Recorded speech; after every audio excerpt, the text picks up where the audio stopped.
Мумийдің кешірім сұрауы.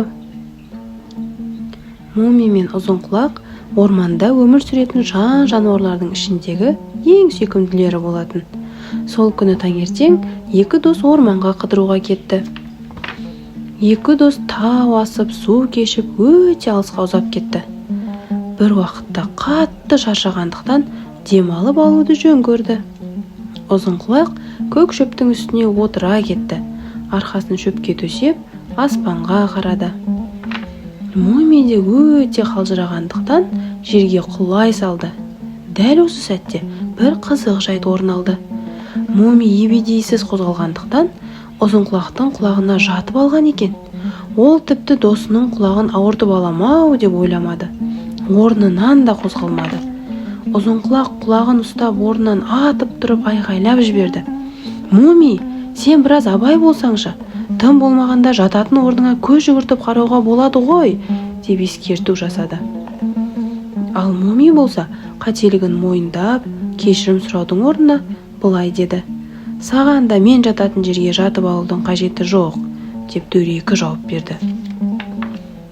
Мумийдің мінезіне қатты ашуланған Ұзынқұлақ досына ренжіп, одан ұзап кете барды.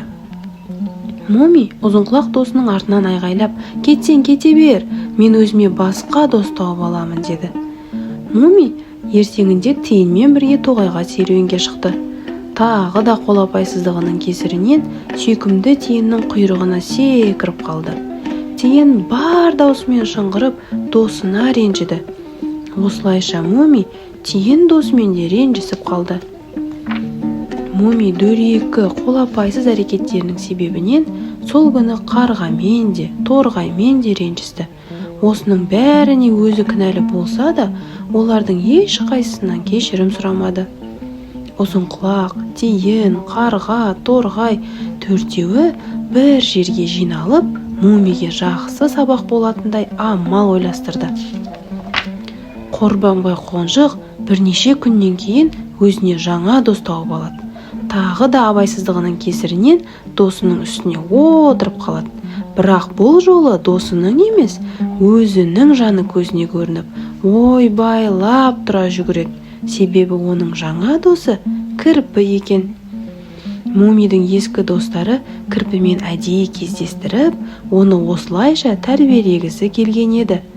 Мумий де көп кешікпей өзінің қатесін түсінді. Қонжық бар даусымен айғайлап өзінің бұрынғы достарына жүгіріп келді. Сөйтті де барлық достарынан жеке-жеке кешірім сұрады. Осыдан соң ол ешқашан басқаларға жарақат жасап, дөрекі мінез көрсетпейтініне уәде берді.